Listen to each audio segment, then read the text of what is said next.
Hello everyone, welcome back to the channel. Today I thought I'd give you guys my initial thoughts about both Hydern and Adelheid, and also talk a little bit about the update, give you guys a little bit of a rundown through the update, let you know what you should be doing, and also give you guys a couple tips about what you should be doing in the future of the game, because there has been a huge implementation in this update that's really going to change how you play the game heading to the future. So the first thing, guys, is the rundown of the update. So the first thing is we have the All-Star Night. This is a really good thing where we can actually come in here, we can get these rewards playing through all these game modes, and you're going to use these to acquire all these little tokens. Now obviously you guys know what these shards are for, to get your extra imprint stones, but also these here to help level your characters. These are going to be valuable, so you can actually hopefully get, you know, maybe a copy of Angel or Cronin, who just got insane buffs. So it's really good that they got those EX coins, and of course some rubies are in here. So there's a lot of goodness in here, so you really should do this to get those rubies and get everything in here. I mean, really, 1,000 rubies, that's nice. That's a nice little thing that they did do. Yeah, the Lucky Heroes mission, where you really want to be doing this every day, guys. You want to be farming all these things every day. Get as many of these as you can. Get all these tickets. These tickets are going to be pretty important for you, especially for you newer players. As we'll mention here in a little bit, you have the Adhy crafting event where you can just get your imprint stones, your moon and star shaped stones. But this is where you're going to use those roulette tickets. And there's a lot of goodness in here, guys. I mean, you got your gold, you have your experience balls, you have attack capsules, you have your dispatch mission resets, or not your resets, but you know, lowering the time of your dispatch missions, so you have to so you don't have to run those things as long. And then you also have your tickets, which can be quite nice. It's really nice getting these tickets. So this is a nice little thing that Netmarble did do. And if you did buy the shop, if you did pay the $1 a month for the shop, you'll actually be able to just click on this and get your roulette tickets right away, which is actually pretty cool. You have the event codex, which we don't really need to get into. Then you have the rush dungeon, which, as I always tell you guys, always farm when this one here opens up, because you're going to get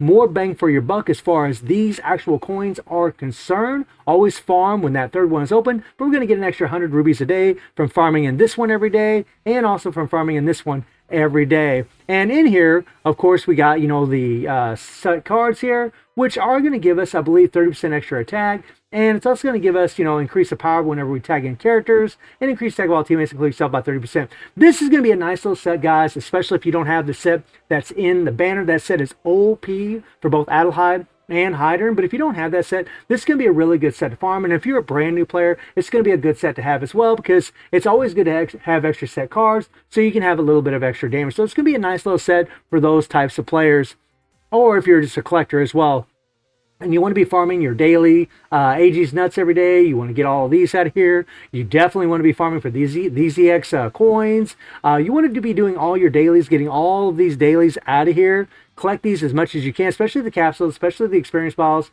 and especially the speed up tickets right here. Really, really important for you. And you want to be using all these characters, as well as using, you know, these cards on your team, so that way you can get more bang for your buck as far as, you know, these coins are concerned. And then when we jump out of here, then we have the tower, right? Then we have the tower right here. This tower is okay, guys. There's really nothing too special in here. I've already done this thing. Already went through it, and I've already did it with an A1 character, guys. So whether you have A1 Hydern or A1 Adelheid, they can easily plow through this. In fact, I think probably at level 90, they probably could. It was pretty damn easy, honestly, guys. Pretty much flew through this thing like it was absolutely nothing.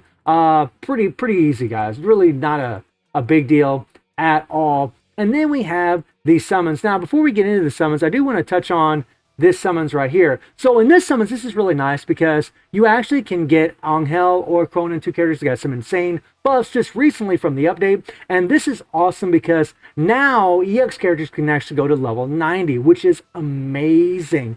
But the fact that these characters are actually in here, when you're actually doing your pulls, when you're using these coins, you can actually have a chance of getting these characters instead of having to go to the pity like we had to do with Guile in the recent update, to where you had to go to the pity just to get them. Well, now you actually have a chance of getting these characters, one of them, through the pity, which is nice. I'm really glad that they did that, and that's honestly what they should do every time they have these kinds of things in here. And both these characters, guys, are godly now. They're super, super strong. Those buffs have made them pretty nuts. But aside from that, the fact that they've made all the EX characters available at level 90, guys. I mean, if you click on EX and UE, right, All these characters now can go to level 90. If they were a BS character or an SS character and they had a change-up kit available to them, they can go to level 90. So now Leona can go to level 90, Orochi can go to level 90, Leona can go to level 90, and so on. Rugal, all these characters can go to level 90, which is fantastic, guys. If you go into the craft here,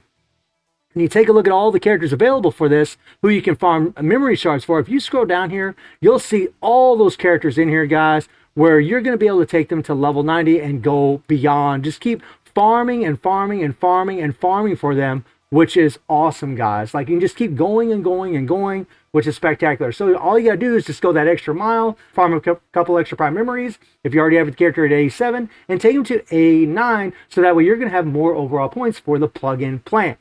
And this is really, really great, because what it means is that you don't need 3 UE characters anymore. Before, we would have to have 3 UE characters because we'd have more overall points to be able to go in them higher levels of the plug-in plant, right? Or to be able to go in the higher levels of Tower of Illusion. But especially the plug-in plant, where you can actually farm for your plugins to level up your characters and make them a whole lot stronger. You're going to get a lot more powerful plugins being able to farm in higher tiers in the plug-in plant. And the way to do that is have more overall points. And when characters go to A9, when they're maxed out at level 90, they're going to have more overall points.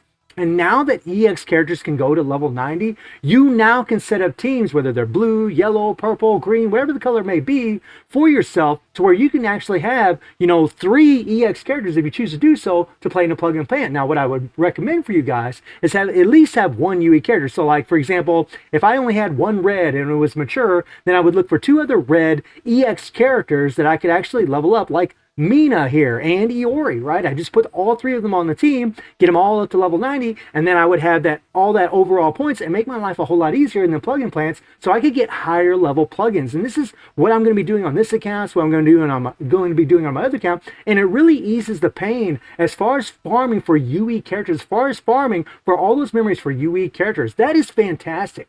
Like, this is a huge quality of life change for this game, and it really helps to become more of a free-to-play game like what it was. The burden that a lot of us felt and still feel as far as trying, always knowing that we had to take UE characters to A5 to really get the most out of them, and you still do. However, knowing that you have EX characters that you can take to level 90, characters that you can actually farm for, yes, over time, but you can farm for them, eases your pain so much. And knowing that they're buffing up these characters little by little, they're buffing them up. I mean, look what they did with the Street Fighter V characters, and now they did with Angel and Cronin. It just makes it all that much more sweeter, guys. You can pretty much, and I don't know if they're going to do it with BS and SS characters, that had change-up kits, but we do know for the native EX characters like Leona here, Rugal, they are buffing them up. Well, are they going to buff up all of them? I have no idea, but we know they're buffing them up. So even if they don't, though, and you're using 1 UE character, like a lot of people are going to have Mukai because we got him at A5, if you have, and actually they're going to have Jamie too, so they actually have 2 purples, you could literally have 1 other purple character that's an EX character and have your purple team and take them up to level 90. That is sweet. That is absolutely fantastic, and I want to say thank you to Netmarble for that. I'm so glad they did it, because it also made the EX characters more relevant and more valuable. So sweet to see that. Now let me talk a little bit about Adhy and Hydern. So we'll start with good old Hydern here. So Hydern, guys, looks pretty much like a support. He looks like a god tier support, and probably the best support in the game. He looks like he's going to be pretty damn nuts, but he's actually a really, really cool character and a really fun character, because he literally summons the Ikari Warriors. He literally summons Ralph, Clark, and Leona.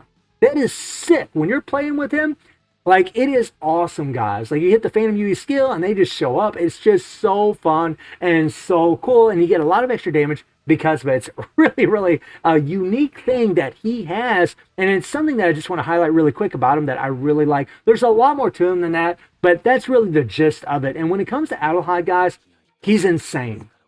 From the testing that I've done so far, he pretty much, and I could be wrong, right? I only have him at A1, but from the feedback I've been getting from other players and from the testing that I've done so far, he looks like he's the strongest character in the game, guys. Now, I know some people are going to argue that, and maybe they're right. I have no idea. I don't have him at A5, but I can tell you at A1, he's putting out more damage than any other A1 UE character I've ever tested.